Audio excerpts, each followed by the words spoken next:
மலையாள சினிமா மற்றும் விஜய் நடித்த ஃப்ரெண்ட்ஸ், அழகிய தமிழ்மகன் படங்களின் தயாரிப்பாளருமான அப்பச்சன் சில வருடங்களுக்கு முன்பு அளித்த பேட்டியின் வீடியோ ஒன்று இப்போது இணையத்தில் வைரலாகி வருகிறது. அதில் விஜய் நடிப்பில் தான் தயாரித்த 2 படங்களை பற்றியும் விஜய் தன்னிடம் நடந்து கொண்ட விதம் பற்றியும் கூறியிருக்கிறார். விஜயை முதலில் சந்தித்தது பற்றி கூறிய அவர், மலையாளத்தில் நான் தயாரித்த அநியத்தி பிராவு படத்தின் தமிழ் ரீமேக் காதலுக்கு மரியாதை, அதன் படப்பிடிப்பில் விஜயை சந்தித்தேன்.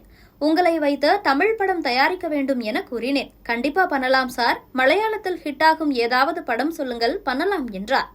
அப்படி அவருக்கு காண்பித்ததுதான் ஃப்ரெண்ட்ஸ். விஜய் நடிப்பில் ஃப்ரெண்ட்ஸ் வெளியான போது அதனுடன் அஜித்தின் தீனா, விஜயகாந்தின் வாஞ்சிநாதன் ஆகிய படங்கள் வெளியானது. தீனா படத்திற்கும் வாஞ்சிநாதன் படத்திற்கும் கூட்டம் சென்றது. எனவே என் வீட்டிற்கு விஜய் வந்து, சார் ஃப்ரெண்ட்ஸ் ஃபிளாப் சார் என வருத்தப்பட்டார். முதல் 3 நாளை விட்டுவிடுங்கள், இந்த படத்திற்கான பார்வையாளர்கள் திங்கட்கிழமைதான் வருவார்கள்.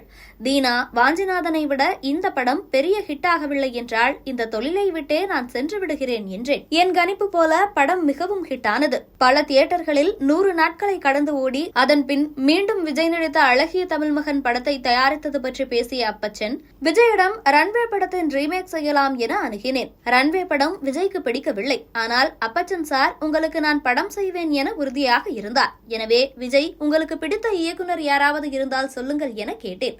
அப்படி வந்ததுதான் அழகிய தமிழ்மகன். நான் விஜய்க்கு முன்பணம் கொடுத்து அவர் எனக்கு தேதியெல்லாம் கொடுத்த பின்பு ஒரு ஷாக்கான விஷயத்தை சொன்னார். சார், எனக்கு ஒரு ஆசை, என்னை ஏஆர் ரஹ்மான் மியூசிக்ல ஆட வைக்க முடியுமா என்றார்.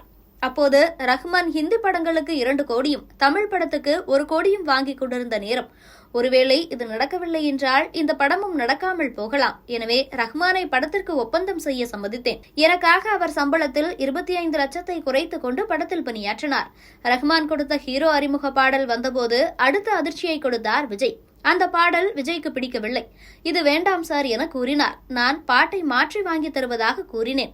ரஹ்மானிடம் பாட்டு மாற்ற வேண்டும் என கூறினேன். அவர் என்னை திட்டப்போகிறார் என நினைத்தேன். உடனே அவர் வாலி சாரை போனில் அழைத்து பாடலின் சூழலை கூறி, வரிகள் எழுதி கொடுங்கள், நான் அதற்கு மெட்டு போட்டுக் கொள்கிறேன் என கூறினார். இப்படித்தான் ஓபனிங் பாடல் எல்லா புகழும் உருவானது. படத்தில் பல விதங்களில் விஜயின் கட்டுப்பாடு இருந்ததுதான். என்னுடைய லாபம், மரியாதை 2க்கும் குறை வைக்கவில்லை. இந்த படத்திற்கு 18 கோடி பட்ஜெட் சொல்லப்பட்டது. 21 கோடியில் படம் முடிக்கப்பட்டது. பிரமித் சாய்மீராவிற்கு 27 கோடிக்கு விற்று லாபம் பெற்றேன். இவ்வாறு தயாரிப்பாளர் அப்பச்சன் 4 ஆண்டுகள் முன்பு பேசிய வீடியோ இப்போது சமூக வலைதளங்களில் பரவலாக சுற்றி வருகிறது.